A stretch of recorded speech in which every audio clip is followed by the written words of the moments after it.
નમસ્કાર ખેડૂત મિત્રો, રાજશક્તિ ઓફિશિયલ ચેનલમાં આપનું હાર્દિક સ્વાગત છે અને આજે અમે તમારા માટે લઈને આવી ગયા છીએ પબ ચાર્જર કે ઝટકા મશીનનું ચાર્જર। જો બળી નવું લાવીને જો થાકી ગયા હો તો તમે ઘર બેઠા ચાર્જર બળે નહીં એના માટે સિરીઝ બોર્ડ કેવી રીતના બનાવી શકો એની સંપૂર્ણ માહિતી। તો વિડિયો પૂરો જોજો જેથી કરીને તમને આ બોર્ડ કેવી રીતના બનાવવું એની સંપૂર્ણ માહિતી તમને મળી રહે।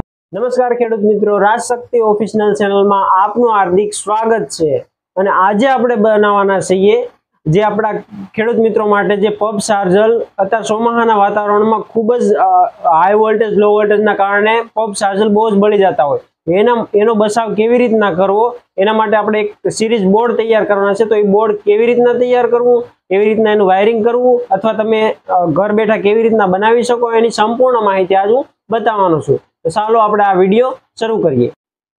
બોર્ડ બનાવવા માટે આપણે 4 ખાના વાળું પહેલા તો બોર્ડ લઈ લેવાનું છે, ખાલી બોર્ડ જંક્શન બોક્સ આપણે લઈ લેવાનું છે। પછી આપણે બોર્ડ હોલ્ડર લઈ લેવાનું છે। બોર્ડ હોલ્ડર ન હોય તો પણ તમે લટકતું હોલ્ડર પણ લઈ શકો છો। પછી આપણે પંખાનું જે રેગ્યુલેટર આવે એ લઈ લેવાનું છે, સ્વિચ ટાઈપ રેગ્યુલેટર અથવા તમે 5 પિન ટાઈપ રેગ્યુલેટર પણ લઈ શકો છો। પછી આપણે 2 પિન સોકેટ પણ લઈ શકો છો અને 5 પિન સોકેટ પણ લઈ આપણે 5 પિન સોકેટ લીધો છે। પછી એક સ્વિચ લઈ લેવાની છે આપણે બંધ ચાલુ કરવા માટે અને એક 100 વોલ્ટનો બલ્બ અથવા જો 100 વોલ્ટનો બલ્બ આપણે ચાર્જિંગ મૂકીએ અને ફૂલ થવા લાગે છે તો 200 વોલ્ટનો બલ્બ પણ તમે મૂકી શકો છો અને વાયરિંગ કરવા માટે વાયર। તો ચાલો આપણે બોર્ડ બનાવવાની શરૂઆત કરીએ।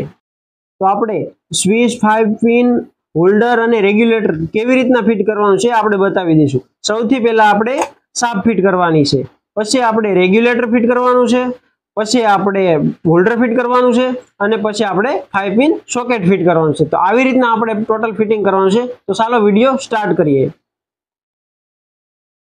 સૌથી પહેલા આપણે પહેલા ખાનામાં સ્વિચ ફિટ કરવાની છે।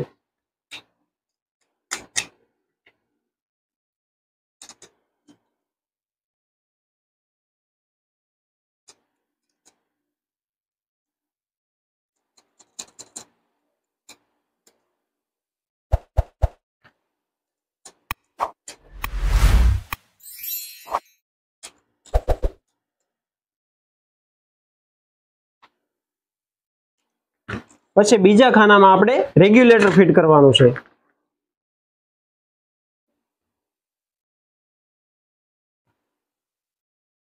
આ ખાનામાં નહોતું આવતું એટલા માટે આપણે પાછલો ભાગ રેગ્યુલેટરનો કાઢી નાખ્યો છે અને હવે આપણે વ્યવસ્થિત રીતે ફિટિંગ કરી દઈશું।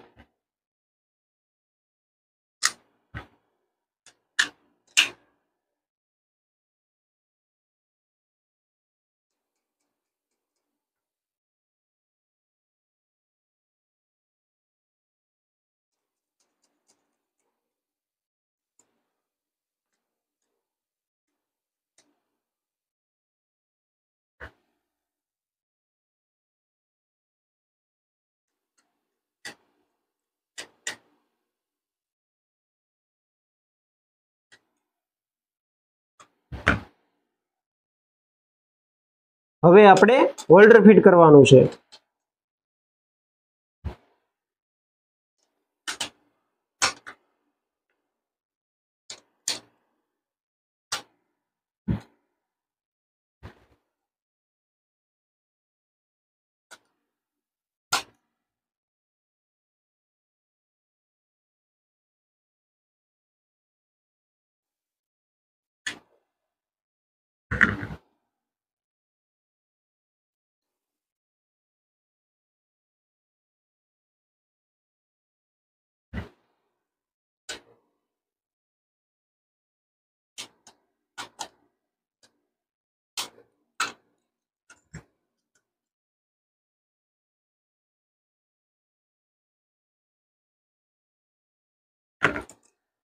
રેગ્યુલેટર ફિટિંગ હોલ્ડર ફિટિંગ કર્યા પછી આપણે 5 પિન ફિટ કરવાની છે। તો બોર્ડમાં પાછળ 2 ખાંચા આવે છે તો એ ખાંચા પ્રમાણે આપણે કટિંગ કરી લઈશું।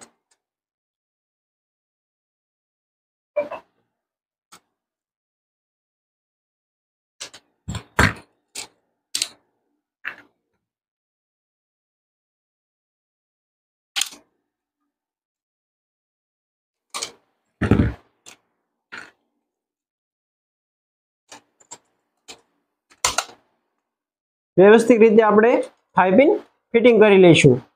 જોઈ શકો છો મિત્રો, આપણે બોર્ડમાં કમ્પ્લીટ બધી એસેસરી ફિટ કરી દીધી છે। હવે આપણે આમનું વાયરિંગ કરીશું। જોઈ શકો છો મિત્રો, આપણે વાયરિંગ કેવી રીતના કરવાનું છે, તો જે રેગ્યુલેટરના બે છેડા જે આવેલા છે એ આપણે એક હોલ્ડરમાં એક છેડો દેવાનો છે અને એક છેડો સ્વિચમાં દેવાનો છે। રેગ્યુલેટરનો છેડો જે બે છેડા આવેલા છે, એક છેડો હોલ્ડરમાં દેવાનો છે અને એક છેડો સ્વિચમાં દેવાનો છે। તો ચાલો આપણે દઈ દઈએ। વ્યવસ્થિત રીતે વાયર કાઢી અને એક છેડો આપણે સ્વિચમાં દેવાનો છે શાફ્ટમાં।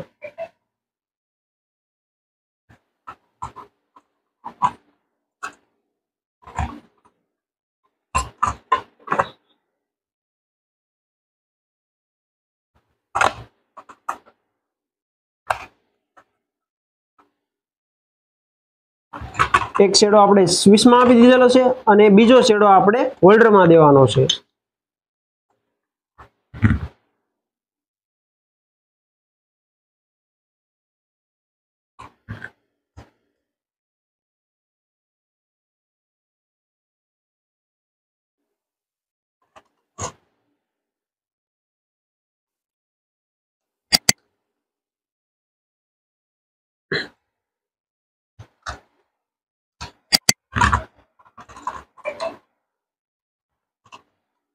એક છેડો આપણે હોલ્ડરમાં અને એક છેડો સ્વિચમાં આપી દીધો છે। હવે આપણે હોલ્ડરમાંથી એક છેડો આપણે 5 પિન પ્લગમાં આપવાનો છે। જે આપણે પિન નાખવાની છે એક છેડો એમાં દેવાનો છે। જે છેડો આપણે જે સામેની બાજુ જે હોલ્ડરમાં છેડો દીધો એની પછી જે એક પ્લગ વધે છે એમાં એક છેડો દઈ અને એક આપણે 5 પિનમાં કનેક્શન આપવાનું છે। એક નાનો એવો વાયરનો કટકો લઈ લેશું, બંને બાજુ કાઢી અને વ્યવસ્થિત રીતે કનેક્શન આપી દઈશું।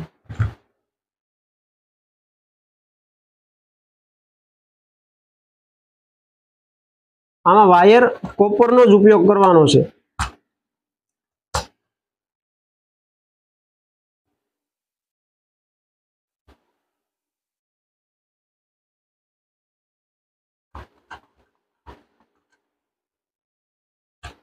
જોઈ શકો છો મિત્રો, આપણે કેવી રીતના વાયર હોલ્ડરમાં દીધો છે। રેગ્યુલેટરનો એક છેડો એક બાજુ હોલ્ડરમાં પ્લસમાં અને માઇનસ બાજુ આપણે હોલ્ડરમાં એક બીજો કનેક્શન આપ્યું છે, જે આપણે 5 પિનમાં દેવાનું છે।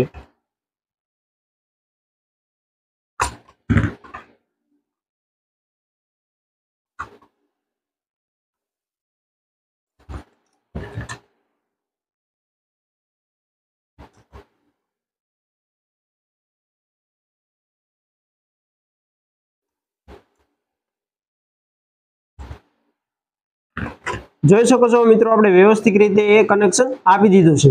હવે આપણે એક સ્વિચમાં એક સોકેટ ખાલી છે અને એક 5 પિનમાં સોકેટ ખાલી છે।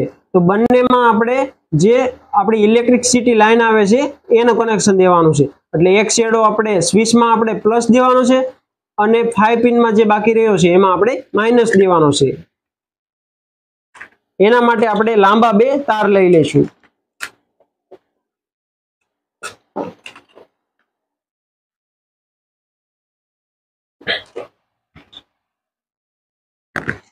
મીટર 2 મીટર જેટલો તમે લાંબો વાયર લેવો એટલો લઈ શકો છો।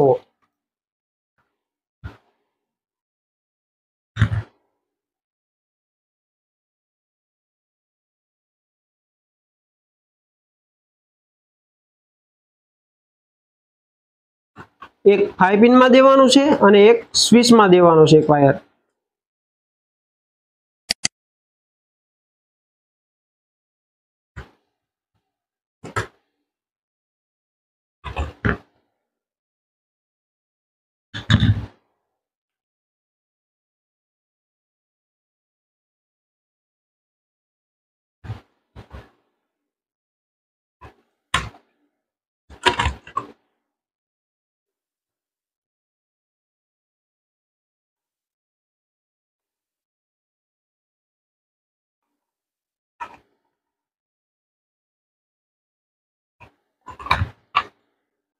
જોઈ શકો છો ખેડૂત મિત્રો, આપણે એક 5 પિનમાં આપણે એક કનેક્શન આપ્યું છે અને એક સ્વિચમાં આપ્યું છે।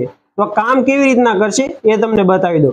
સ્વિચમાંથી પાવર સીધો રેગ્યુલેટરમાં આવશે, રેગ્યુલેટરમાંથી હોલ્ડરમાં આવશે, હોલ્ડરમાંથી લેમ્પમાંથી પસાર થઈને 5 પિનમાં આવશે, જેમાં આપણું પબ ચાર્જર ચાલવાનું છે.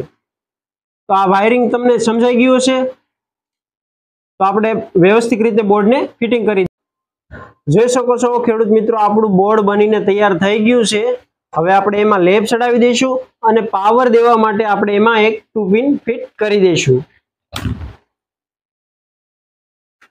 વાયર આપણે પ્યોર કોપર યુઝ કરવાનો છે આખા બોર્ડમાં, જેથી કરીને પાવરનો કોઈ શોર્ટ સર્કિટ રહે ના.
જોઈ શકો છો ખેડૂત મિત્રો, આપણું બોર્ડ બનીને કમ્પ્લીટ તૈયાર થઈ ગયું છે. હવે આપણે આમને ચેક કરીશું.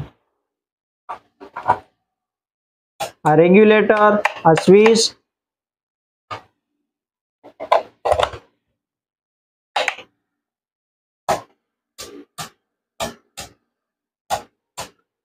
આપણું ચાર્જર બોર્ડ કમ્પ્લીટ કામ આપે છે. હવે આપણે આમાં ચાર્જર ચેક કરી બતાવીએ.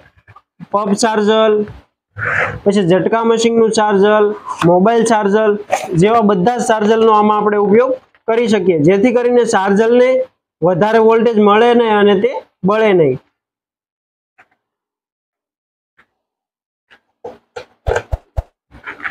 કમ્પ્લીટ આપણા ચાર્જરમાં પાવર આવી ગયો છે. આ બોર્ડમાં રેગ્યુલેટરનું કામ શું છે કે રેગ્યુલેટર આપણને વોલ્ટેજ લો કરીને આપે છે.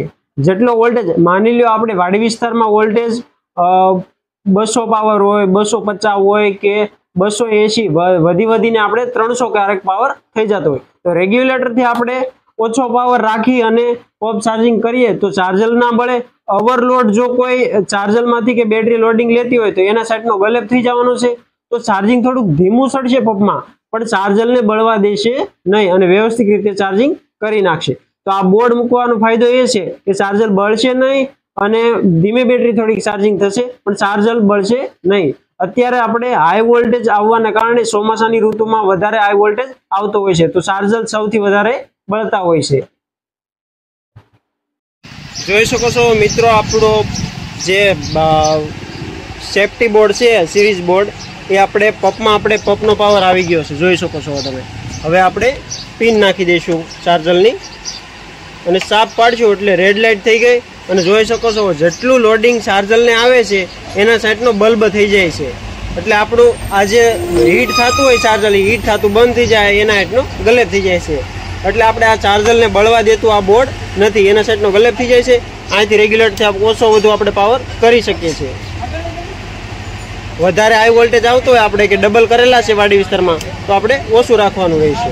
ઓવરલોડ આવે એટલે ગલેપ થઈ જાય છે.